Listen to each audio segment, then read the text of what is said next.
Hello and welcome to the Forward Together podcast. I'm Rick Muma, president of Wichita State University. Today I'm joined by Dr. Edward Bart, director of Wichita State's American Sign Language program. Dr. Bart came to Wichita from Dallas in 2024 to help grow the university's ASL program. One quick note before we begin. As you know, you can listen to Forward Together as an audio-only podcast or watch the full episode on YouTube. Because much of Dr. Bart's interview is shared through American Sign Language, a visual and spatial language, you will want to watch this one. We're also joined by Peter Buckland, who serves as an interpreter. Welcome to the Forward Together podcast, Dr. Bart and Peter. Welcome to the podcast. Good to see you. Thank you for being here, and we're really excited to learn more about the ASL program here at Wichita State and your time here and what you are thinking about in terms of this important language that we have really been focusing on at the university for the last few years. So let's start. First question.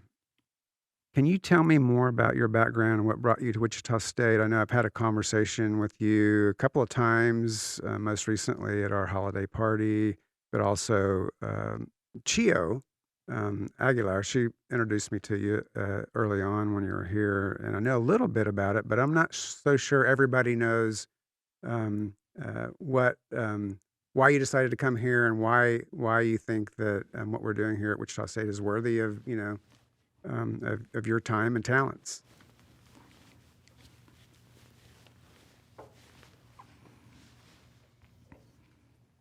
In short, yes. With a deaf way, I was born deaf to parents who are hearing, and so I grew up in a mainstream school setting, Dallas, Fort Worth, Texas area, and went through my schooling all the way through there. I went even to deaf camps, graduated high school, and I wanted to socialize with more of the deaf community, just be more immersed within the deaf world. So I ended up going to the Rochester Institute of Technology, which is a large program where there is a deaf world where I could be able to develop my identity. I came back to Texas, started my undergraduate and then my graduate work. Was able to focus my master's work on ASL literature. And I started instructing in deaf education, did that for about 4 years and thought, I want to segue and I would like to teach ASL as a secondary language. So I taught at the high school level, at the same time teaching at an interpreting training program in Plato and also Fort Worth, Texas. So I end up doing that for a while. I felt satisfied, but I decided to go back to my school, do schooling at Lamar University, and I got my doctorate in deaf education and deaf studies, and really focusing on deaf studies, and became interested in media relations. And so just seeing our media representation, seeing deaf in films, TVs, etc. And I wanted to start doing more research on that, but I wasn't able to do that within a K through 12 setting at a public school. So I started looking for a job at a university, which happened to happen at that time. WSU had a need to be able to run the ASL program here. And so I said, I think I wouldn't mind having an opportunity that way. I mean, it's rare that deaf people are able to run an ASL program. It's rare to have a person placed in a position like that. So I filled out my application and sent it off. Did the interview, and behold, I was hired. And so that was back in summer 2024, and I moved to Wichita. And I felt really good working with the people here at MCLL department, working with Chio and working with other professors as well. And it's nice that they're able to understand deaf people, that type of approach. They have an understanding of language and problems, challenges, miscommunication. And so with that, me moving into them, I was able to fit into that circle. And so that's why I am here today. Yeah, so you said just a moment ago that it's unusual for someone who, in your situation, to being an administrator of a program. How unusual is that? Well, it's hard to find the statistics on that. But typically, people who are higher up happen to be those that are hearing, those that are not deaf. Mm-hmm. And for that, there's a gamut of different reasons, different factors. And so giving me 1 hour of a discussion, there's that, but really, I mean, we could discuss that more in depth if I had that, but really just having access. There are barriers in so many different settings. And so one barrier that deaf people have is within their education. They're trying to work up the ranks to be able to receive a degree, look for employment, and then there's employment barriers as well. So for example, here in Kansas, underrepresented for deaf people, we see that there's such a different level of that compared to their hearing counterparts. And so we see that around the United States at large.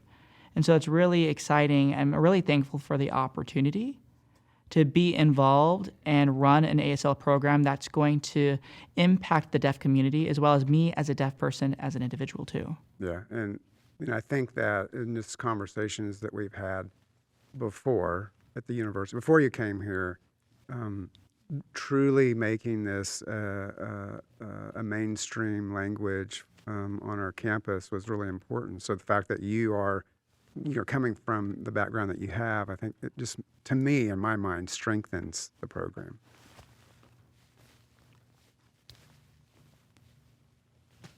Yeah. So as you've worked to develop and grow the ASL degree program here at Wichita State, what makes our approach to learning this language more distinctive?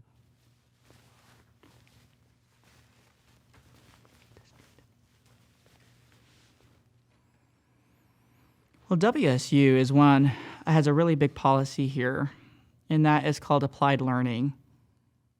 Applying it, wanting to have students be able to really hands-on work with the real world, see challenges, real world problems, roll up their sleeves and get at it, be able to really dive into the problem they're facing.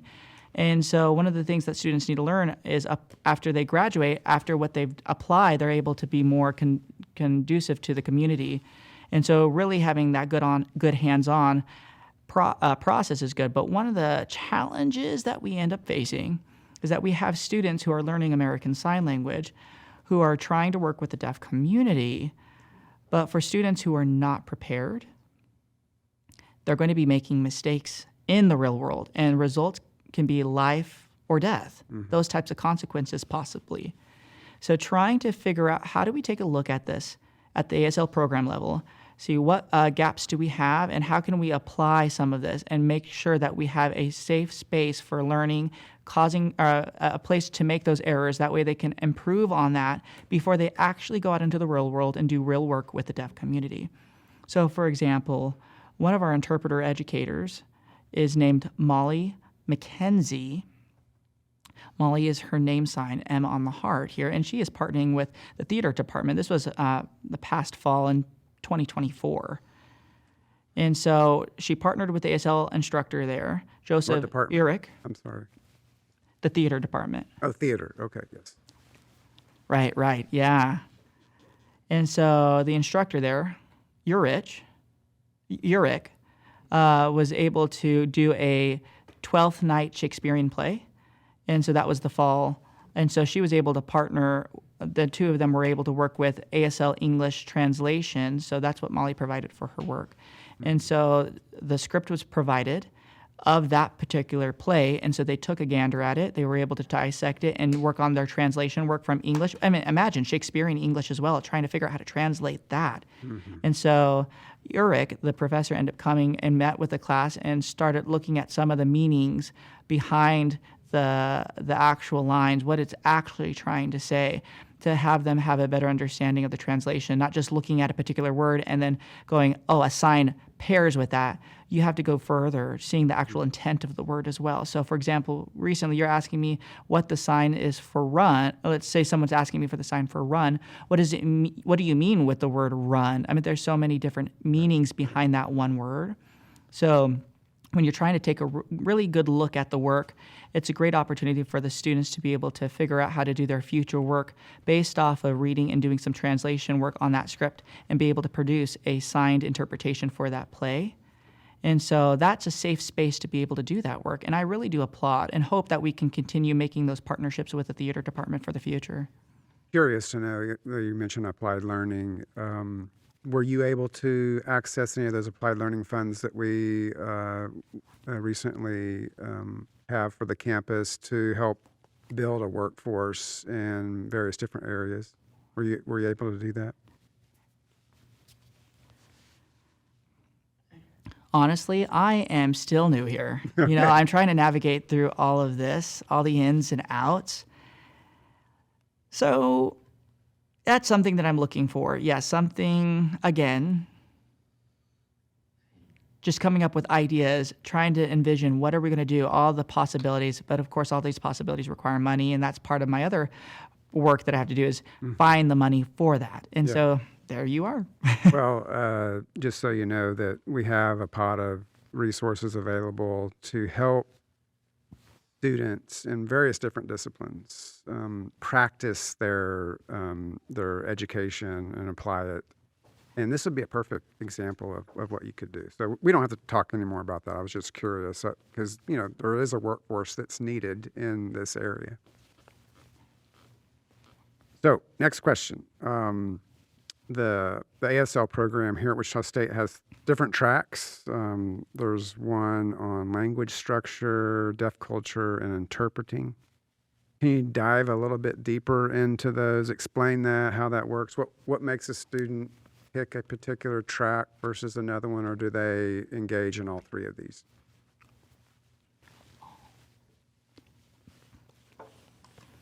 Oh, that's a great, wonderful question here. And yes. We are student-centered here at WSU. Yes. That's what we are. We're student-centered, and that's one of the reasons. I've written a book about that. Yes, yeah, right over there on the Right shelf. over there. Yeah. And so anyways, we do have these 3 different tracks. And just, why is ASL popular as of today? People are looking at it and they're having a curiosity. They're wanting to learn American Sign Language and pick up the language. But what do you do with ASL? I mean, there are so many different ways that you can work with it. And we provide 3 different tracks essentially here, 3 different choices that you can choose from here. That way you can match your goals, match your interests, match your motives. And so we have these 3 tracks here. One of them is interpreting, obviously.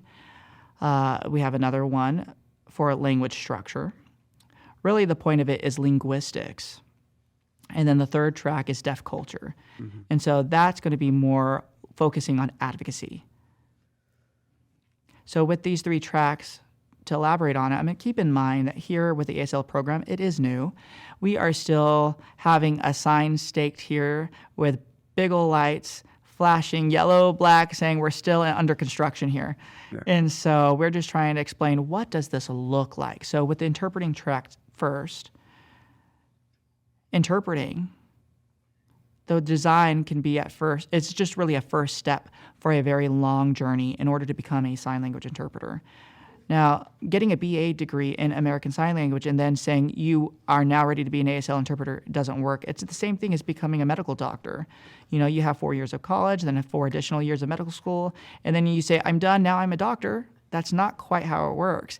You have more years where you're having supervision under a hospital, a few more years down that road, and then after that, and a breath of relief there, you say, finally, yes, here you go. You are a doctor at that point. And that's the same that goes with sign language interpreting. Once you graduate as a student, you find an interpreting mentor, a deaf mentor, language model, learn through those means, continue to improve, really do self-assessment, and really learn as to what you need to do better at.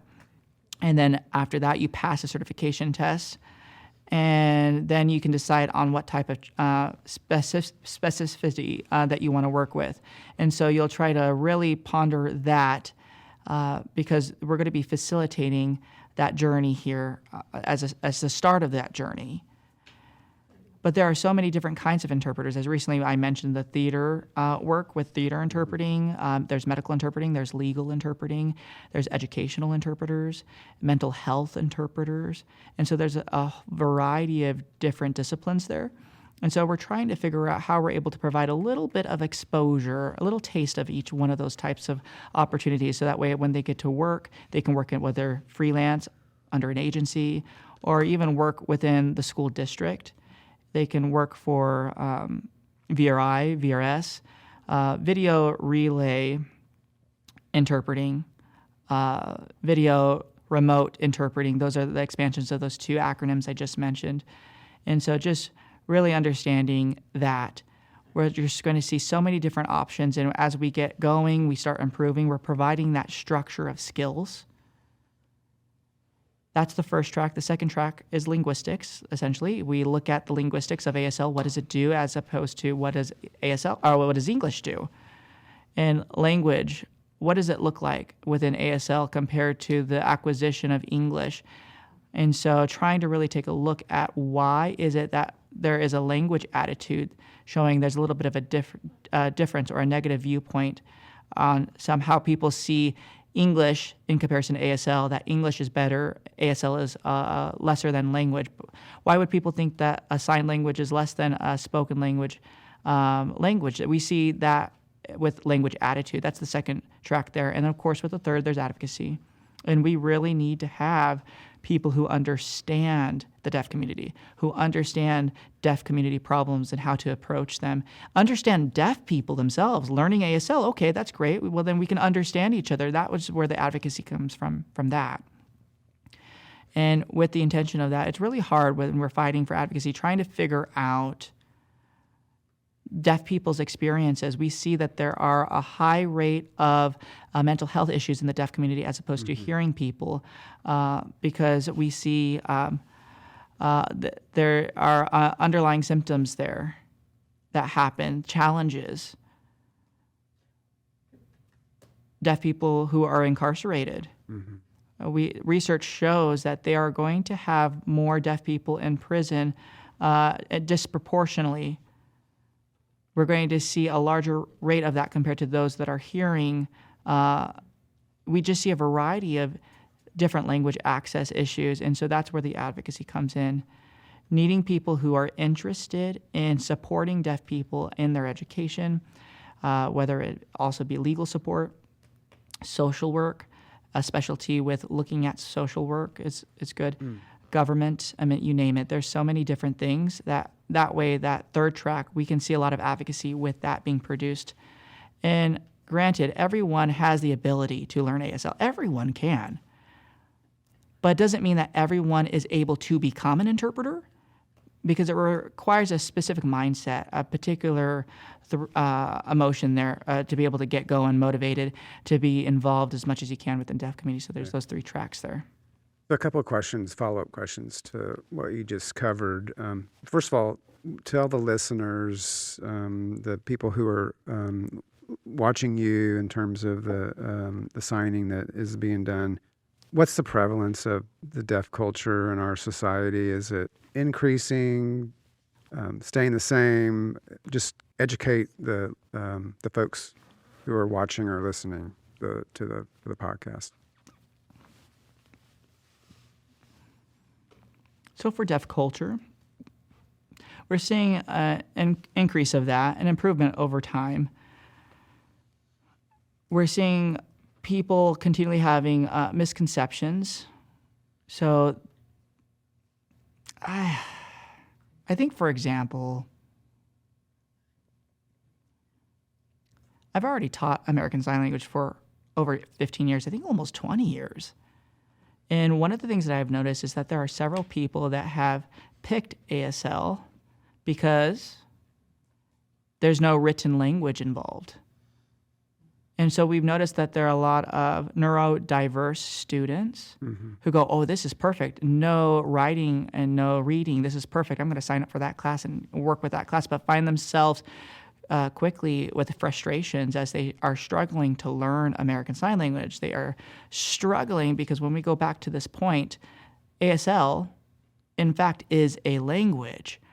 And some neurodiverse people who are learning language, they learn it in a different way.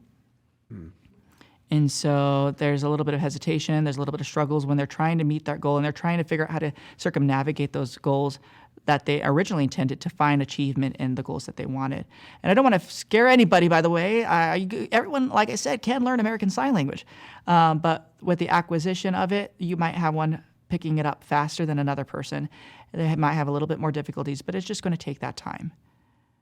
And that's one of the reasons why I really enjoy ASL, being under the MCLL, Modern Classical Languages and Literatures, because we are on par with other languages. We see that what ASL offers, we can see that is similar to that of Spanish, that of French, that of Japanese. And so we see all these different languages here. And when a student looks at these different classes, they can see that they are in fact equal languages. All of those languages mentioned are languages. They have content. They have strong content here, and there is a lot of rigor to it. And you have to really learn your vocab, really learn the grammar, and really do the work of learning the language. So that is what we're trying to do, trying to support that concept here at WSU. And so the prevalence of deaf people in our culture, in our society, that's not increasing. That's basically staying constant. I would think we're starting to see more and more of it. And the reason why is because of the interest, the media representation. As we're starting to see that pop up in media, we're starting to go, oh, subconsciously, like, oh, is this good? Is this bad? Is this so-so? Mm-hmm. So we're starting to take a look more into that. There's more recognition of it. People are paying attention to it more. And so, yeah, that makes sense. And then another follow-up question. So we have a professional sitting right behind me, Peter, who is an interpreter. What would someone like Peter, what track would he, if he wanted to get a degree in American Sign Language, what track would he do? Or can you describe that a little bit more? How did Peter get to this point where he's interpreting for you?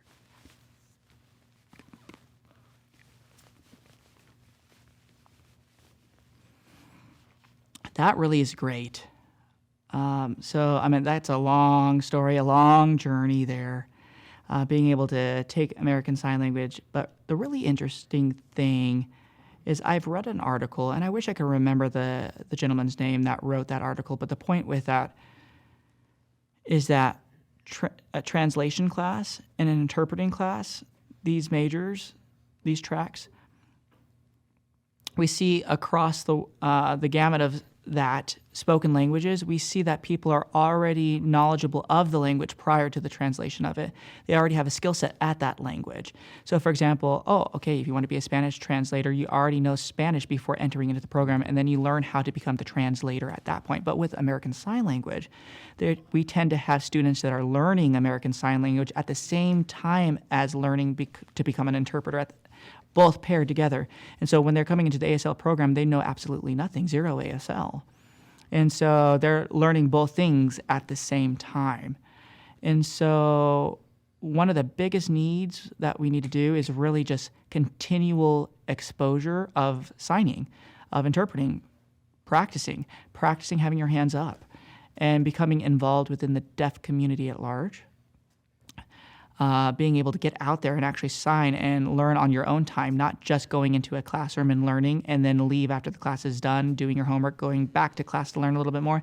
No, that's not the process. You have to do continually more work. And that's why here at WSU we have an ASL club, and we are having really good resources of students who are wanting to become interpreters. And many of them, just again, a plug. The ASL Club was set up for setting up ASL practice hours. We have 4 sessions here, the first Wednesday and the third Thursday. Now, keep in mind that first week we're going to skip and then do the alternative week. So that's why we're trying to figure it out. So regardless, it's going to be the first Wednesday, third Thursday, and we're meeting at Milk Float. It's out in downtown Wichita, which really good coffee, by the way, and good tea and pastries as well. So it's good. So let us, and thank you, Milk Float, for letting us use your space, by the way. But, it starts at 5 in the evening, 5 to 7. And so we just come together, we practice conversationally, working with other students, as well as other deaf community members who also attend. And so there's a lot of practice in those settings. And then the second week, that's a Wednesday, and the fourth Thursday, those alternative weeks, we meet on Zoom. We do a little bit like more of training time, same thing, 5 to 7 at night. And the reason why we're choosing Wednesday and Thursdays is because we're looking at student schedules. Sometimes a Wednesday night class might be in conflict with their schedule, so Thursday works. But if we have vice versa, a Thursday conflict, we have Wednesdays available. And of course, you can come too, Rick. Yeah. Okay. Yeah, one might do that. So back to someone like Peter, who's here with us today. It just really depends on the individual. And their interest and how they have, maybe come along in this area already in this field, and so it's tailored kind of uniquely, the educational aspect and what they end up doing in terms of a job or working in the field. They come about that in a different way, pretty much, is what you're saying. Would that be correct? Yeah, there's a different way of approaching that. I mean, there's such a variety of people, and there are people who want to work specifically in a particular area. So maybe they want to focus on their skills for work, becoming, let's say, a deaf education interpreter. So they might want to focus on schools.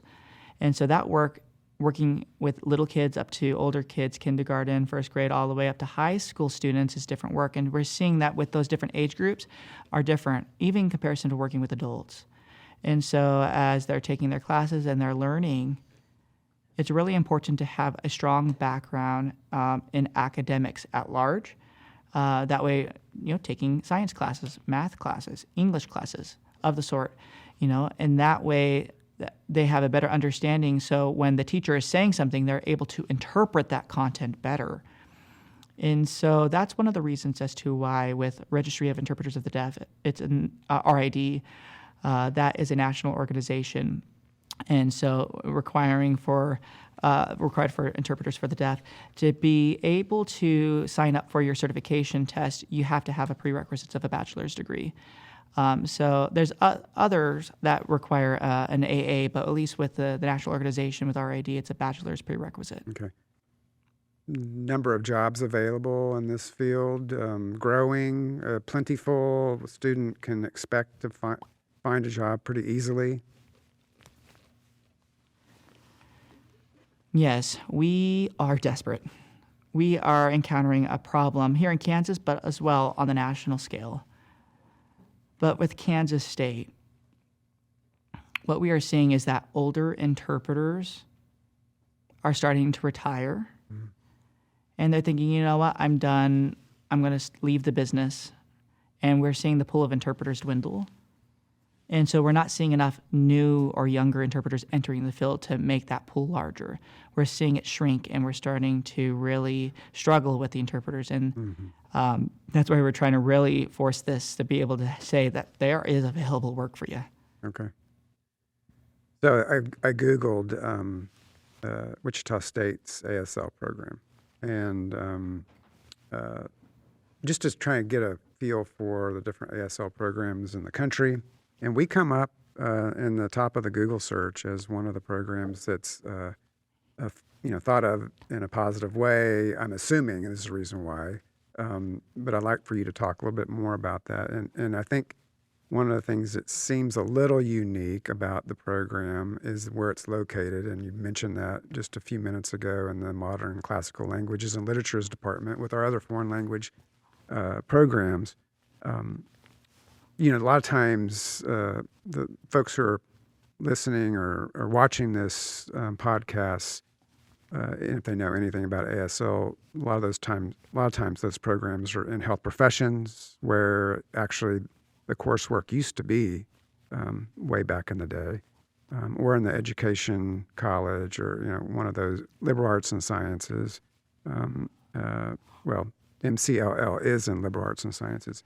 But what I'm saying is it's never usually in a foreign language department, or very, very rarely. So why is that important to this program? Tell us why that aspect. You've mentioned a few things already, but tell us why that's important.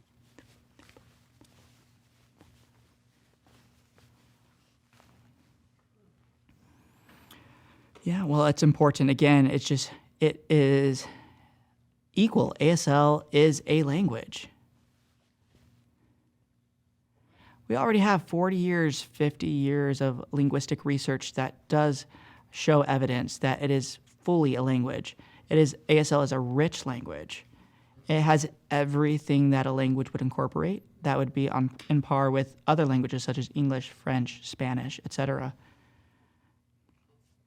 The other part of it is, and I just want to lightly touch on it, is that there's also a language attitude. As I've mentioned, as we were talking about before, there's about 30% of ASL programs are housed under a speech program, speech disorders. And recently here at WSU, we were under communication sciences and disorders. Mm-hmm. And so that already has a little bit of a negative stigma associated with it, that association. And so keeping in mind, ASL is a product of a broken community is what's being stated, of a disabled community, meaning, oh, really, ASL? That's something inherently not as good in comparison to spoken language. But everything is involved, everything's incorporated into it to be a language, but we still, with us, trying to segue from that negative connotation. And we're trying to change the mindset and say, hold on, oh, wait a second, deaf can't talk, deaf can't hear. They need to depend on signing. Segueing from that mentality to, oh, American Sign Language is a language. Deaf people are a linguistic minority. And they have a community. They have a culture. And so we're trying to reframe that lens. Mm-hmm. And so just working with the framework of American Sign Language to see it that way and to see behind the scenes that really there is behind it a deaf community. Yeah. I think it's pretty forward-thinking in terms of what we've been doing here at the university. And I like the fact that you mentioned where it was before, communication sciences and disorders, and that, as you said, already sets it up as a negative kind of thing. And so I'm glad that we've transitioned that to where it is today. So this kind of segues into the kind of a related topic. So my spouse, First Gentleman Rick Case, and I had the opportunity to meet Niall DeMarco. And I know you know who he is, but the listeners, the people who are watching this, he's a model, actor, director, best-selling author, deaf activist. He won Dancing with the Stars. I can't remember what season he won that contest. He came to the university in 2019. And just curious to know what you think about him, because he's been in the news lately. He has recently completed a documentary on this whole area of making deaf culture more mainstream and people understanding that better. But how has that activism and his experiences add to the growing attention to the deaf culture and making that a part of our society in a kind of a seamless way?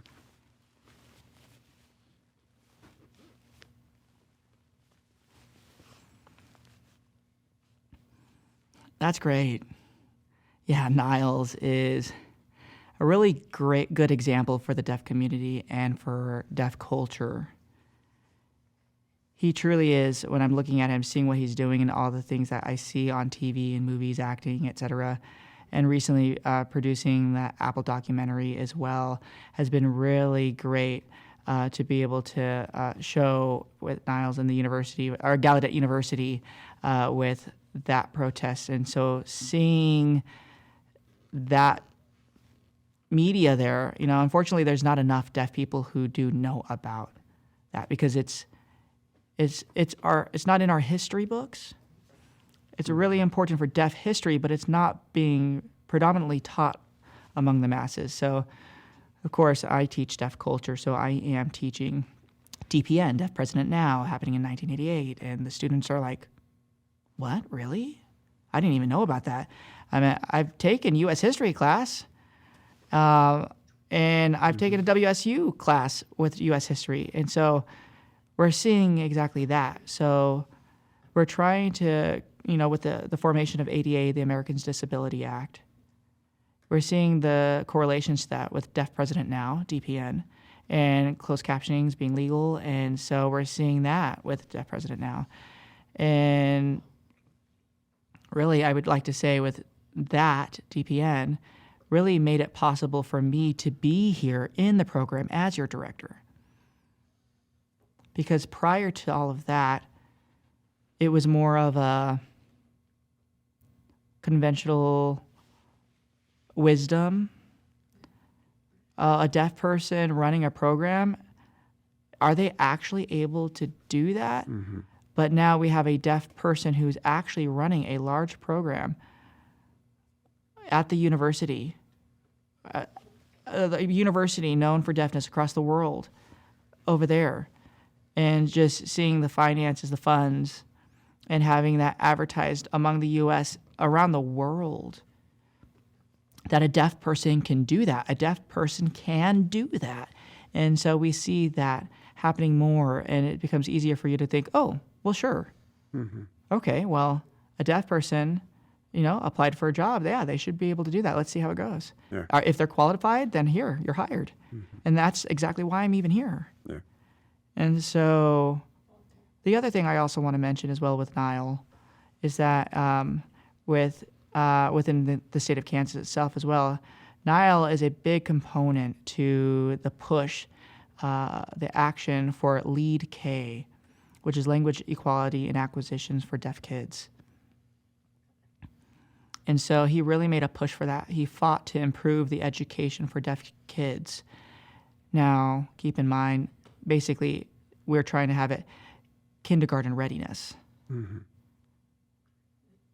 Hearing kids getting into kindergarten, they already know a list of vocabulary words by the time they enter the classroom. For deaf kids, they're typically born to hearing parents. So, same for myself. And so when entering in kindergarten, the list of vocab is very short in comparison to hearing students. And so when they're entering school, they're already behind. And so they're already behind of what they need to know based off of their home language. And so they're constantly falling behind further and further. And so with this, they're like, no, let's stop this. We need to stop it. We need to fight and actually create this program, LEAD K, to make some movement in this area. And that has helped several states. I think there might be about 23, 25. I'm sorry, I don't remember the number of states, but now there's about that many states across the board that have put it into law to make sure that deaf kids are ready for kindergarten. And here in Kansas, we are one of the earliest states to really adopt that legally. And so since 2018, all of deaf and hard of hearing students aged 9 and under have to be assessed in a language acquisition to see where they're at, to see how they're doing in ASL, how they're doing in English, and how they're doing in both. And so they do that every year. They do these assessments. And so they collect all this data, and they house it under the Kansas School of the Deaf, KSD. It's out, and they have a language assessment program, LAP. And unfortunately, when we're taking a look at that information, we see from the year 2023 through 2024, it shows that out of 211 deaf and hard of hearing children, 211 is the pool that they were able to work with. And how many students were age-appropriate language, how they met those milestones, it's only 19 of that pool that actually did. And so we're behind. Yeah. And so from 0 to 3, they're just a little bit behind, but it ends up becoming worse between the ages 5 to 9. They fall far behind, and that's still a problem today. And so honestly, with that, we're looking at kids specifically, plus deaf adults who are struggling with their access for health care, struggling with access for just language access, education access. We're seeing it all connected, and it's just, that's what I'm keeping in mind when I'm working here with the ASL program. I'm keeping all that in mind. I would love WSU to be able to teach students to really understand ASL is, in fact, a language, linguistically rich, capable of teaching deaf children to grow in their thinking. And for them to really know that the students across the world, this information we could see that ASL is in fact important. Whether you're working at school or a doctor's office, I mean, it could be anywhere. You can say, oh, you can stand up for ASL. And so that's what I'm trying to keep in the back of my mind when I reach these goals. Yeah, well, listening to you and watching you, it's really inspiring, and I'm really pleased to hear all of these things that you're thinking about. And I think maybe also Niall, who was here 5 years ago, roughly. Maybe we should bring him back to campus because he has such a presence to him, and I think that might be something that we should consider going forward. Okay, last question. So how do you see WSU's sign language program growing in the next several years? What are your plans? If you were to grade yourself, how long have you been here? Oh, let's see, I've been here for 1.5 years. Okay, so where are you at on grading yourself? A, B, C. I'm sure it's not anything less than that. If I'm going to be honest, I would say maybe a B. Okay. A B. And I think that's because as I'm continuing to work and I'm seeing more of that, then it'll start increasing to the point it's an A.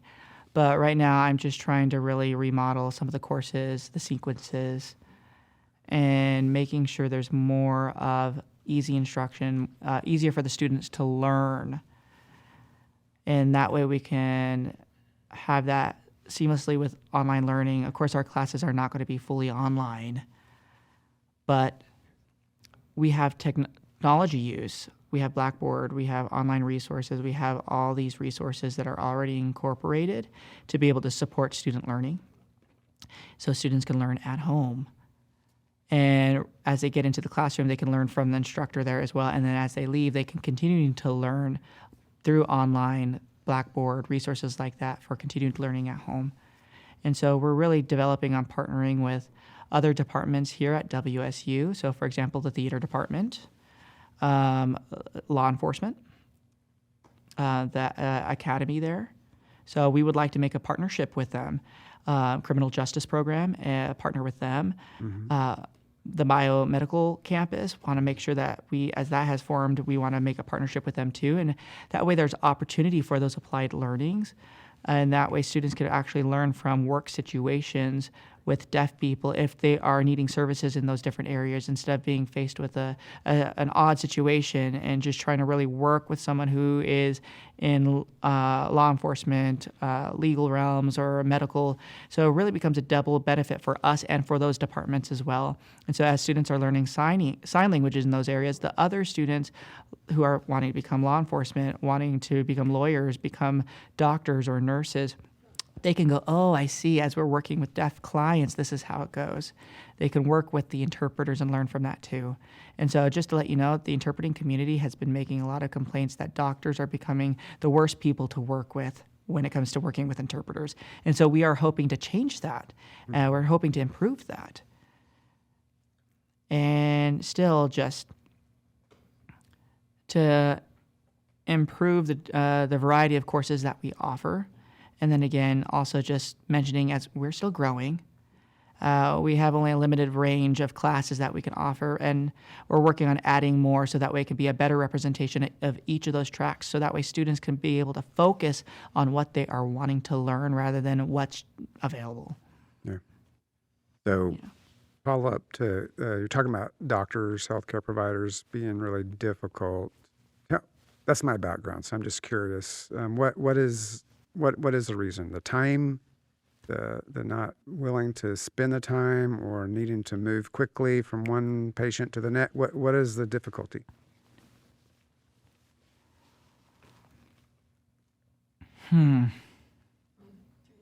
I would say that would be a good perspective. It's timing, trying to get through. But I think also part of it is that some people, a certain kind of people, or they become doctors, yes, but they become used to the structure, the routine, the order. And so when you place a deaf person in that and you place an interpreter alongside that, it throws off that routine, that order. And so there's a little bit of a hiccup there going, you feel like you've lost control. And I think that might be part of it. And so I do apologize. I want to make sure that there's actually interpreters that are providing feedback. So maybe I can ask if Peter would like to comment on anything like that as well. This is the interpreter speaking. Yes, I would say that sometimes it's just having doctors become more culturally aware, whether it be Spanish, Hispanic culture, or for a variety of different cultures, recognizing that deaf have a place as well. And then so working with an interpreter makes it a little bit more easy if we're trying to be respectful of the diversity that we have in our community. Mm-hmm. And Edward is saying, yes, that's a good point. That's an overlapping challenge that we have, both for interpreters and also for a deaf person, is that not only does the interpreter need to interpret and manage between these people, but it's, this is how you use an interpreter. It's a double responsibility as they're interacting with their hearing counterparts. It's not just the responsibility of the interpreter to do that. It's also the responsibility of the deaf person. But the deaf person has a right to be able to control that situation through that management. It should be patient first, right? But then again, with the patient, they're needing to work through the interpreter to then provide that education. And so again, it becomes complex.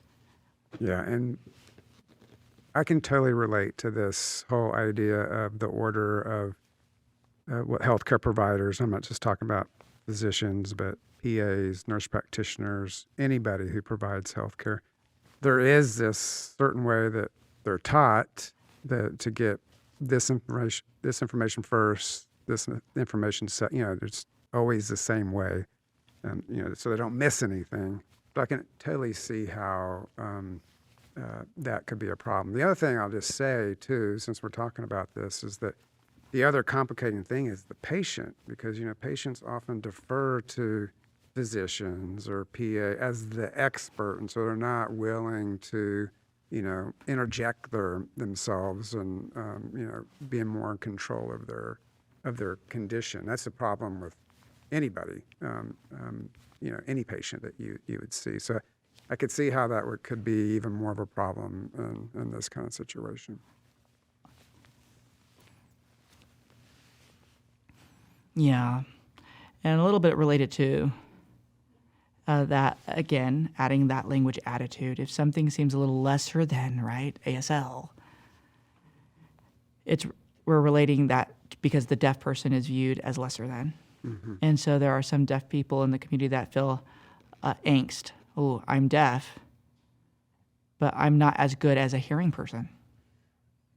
I feel that I am at a different level. I have to look up to the hearing person, and the hearing person looks down on me. And so they become passive in that. And so whatever happens, they just accept and they bear through it, whether it's a bad interpreter, whether it's just dealing with a doctor, and it becomes that passive approach. Deaf people have to say, no, I'm not going to accept this. Stop. Mm-hmm. And they get into it, and that becomes the angry deaf person at that point. They're viewed that way. And it's like, hold on. I'm just simply trying to, that's kind of the other overlapping problem that we face. Yeah. So, meaning, to be honest, for me, last year, I had struggles getting appropriate language access from my doctor's office. And that was a huge struggle. And if that's happening to me, of course, it's going to be happening to other deaf people. Well, Edward, I really appreciate spending this time with you, learning a little bit more about you and your background, why you decided to come to Wichita State. We're really happy that you're here, and wanted to make sure that we can do everything that we can to help support the program. One of the reasons that we're doing this podcast today is to provide more opportunities to get the word out of what you're doing here at Wichita State, and we want to be a part of that. So make sure you share it and promote it, and hopefully it'll help you and as you move forward as the director of that program. So it's good to see you, and I'm sure we'll be seeing each other around campus as we move forward. Thank you for being here. Thank you. Thank you. Thanks for joining us today. Be sure to follow, rate, and share this podcast so others can find it too. And if you're curious to learn more about the ideas we touched on, check out my book, Student-Centered, Innovation-Driven, A Guide to Transforming Higher Education. It dives deeper into the story of Wichita State's transformation and what it takes to lead meaningful change. Visit wichita.edu/book for more information. Go Shockers!